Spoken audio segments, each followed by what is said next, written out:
जय श्री कृष्ण स्टूडेंट। मैं चिराग Solanki engineering mathematics के अंदर आपका स्वागत करता हूं। आज का हमारा टॉपिक है कंटिन्यूटी ऑफ फंक्शन। देखो, कंटिन्यूटी ऑफ फंक्शन के अंदर तीन प्रॉपर्टी है। Property number one, property number two and property number three. Property number one क्या है? इसका मतलब क्या है? कंटिन्यूटी मतलब क्या है कि ये जो हमारा पाथ मेथड से हम जो सॉल्व करते हैं, जो हमारा फंक्शन दिया है, वो किस पॉइंट के ऊपर कंटिन्यूअस होता है, और कंटिन्यूअस है तो किस पॉइंट के ऊपर है, अदरवाइज किस पॉइंट के ऊपर मतलब डिसकंटिन्यूअस है, वो हम चेक करने के लिए है कंडीशन पढ़ते हैं। इसके लिए तीन प्रॉपर्टी है। प्रॉपर्टी नंबर वन कि जो फंक्शन दिया है वो इस पॉइंट के ऊपर डिफाइन होना चाहिए। ओके, डिफाइन होना मतलब क्या है कि सपोज इसका कुछ वैल्यू इस पॉइंट के ऊपर मिलती होनी चाहिए।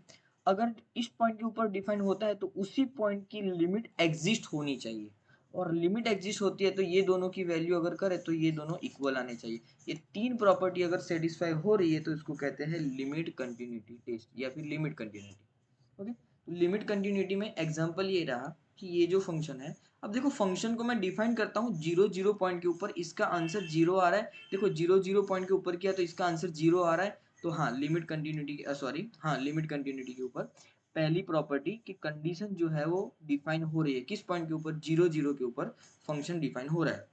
अब हमें क्या करना है? Limit exist.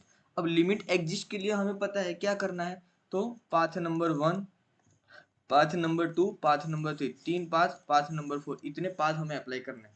देखो पाथ नंबर वन अप्लाई करता हूँ तो इसका आंसर क्या होता है? यहाँ पे पाथ नंबर वन अप्लाई करेंगे तो इसका आंसर क्या होगा? तो पाथ नंबर वन क्या है? Limit x y, sorry x tends to zero, limit y tends to zero, फिर यहाँ पे x square y upon x cube plus y cube.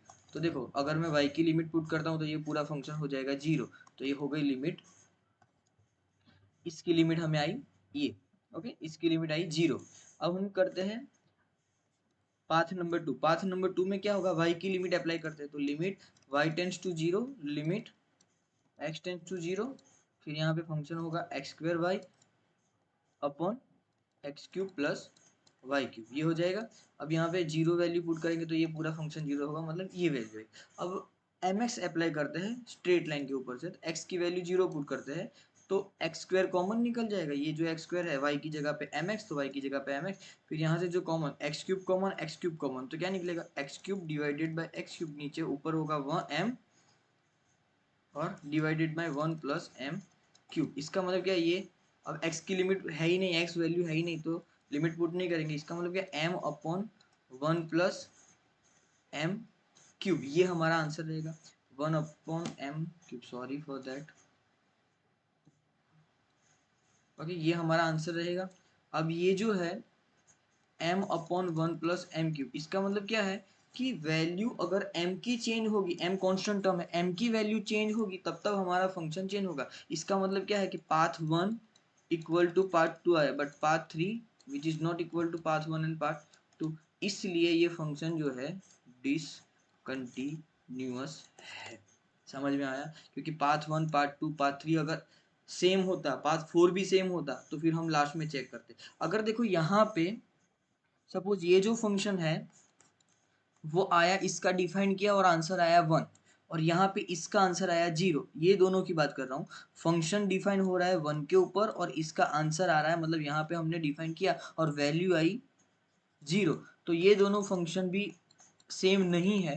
Same नहीं है, इसका मतलब क्या है कि वो भी डिसकंटिन्यूअस पॉइंट है। तो फिर क्या करना है? Path number one, path number two करने की भी जरूरत नहीं है, दोनों वैल्यू सेम आनी चाहिए। एग्जाम्पल नंबर टू देखते हैं तो आइडिया है। देखो एग्जाम्पल नंबर टू में क्या है? फंक्शन दिया है, फंक्शन है हमारा f of x y, x square minus y square divided by under root x square plus y square, ये फंक्शन दिया है। फंक्शन के अकॉर्डिंग हम सॉल्व करते हैं तो क्या हो जाएगा?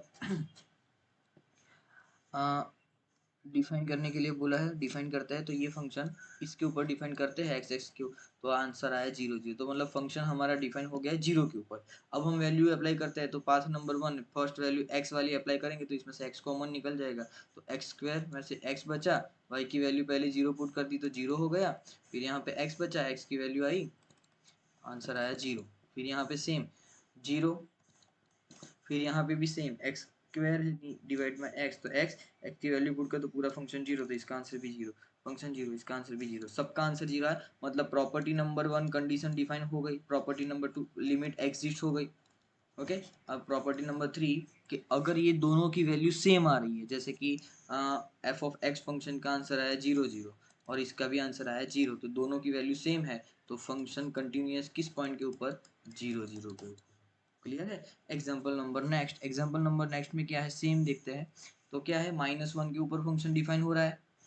देखो फंक्शन क्या दिया है, फाइंड करो और x plus y divided by under root x minus under root y, x y which is not equal to 0 और -1 दिया है डिफाइन करके, और यहाँ पे एक्स वाई इक्वल टू 0 हमें दिया है। अब फंक्शन हमारा 0 0 के ऊपर डिफाइन होता है, वो किस पॉइंट के ऊपर? -1 के लिए होता है। ओके, अब यहाँ पे देखो इसके आंसर क्या आया? 0। इसका आंसर क्या है? 0। इसका आंसर क्या है? 0। इसका आंसर क्या है? 0। अब सबका आंसर 0 आया, लेकिन हमारी जो कंडीशन है वो LHS इक्वल टू RHS नहीं है, ये दोनों सेम नहीं है, तो 0 0 हो जाएगा डिसकंटिन्यूस, मतलब इस पॉइंट के ऊपर वो। तो यहाँ पे हम ये अप्लाई करें, यहाँ के बाद ये ना लिखे तो भी कोई इश्यू नहीं है। समझ में आया? अब तक के लिए किसी को कुछ भी डाउट है तो कमेंट बॉक्स के अंदर मुझे कमेंट कर सकते हैं। थैंक यू स्टूडेंट, जय श्री कृष्ण।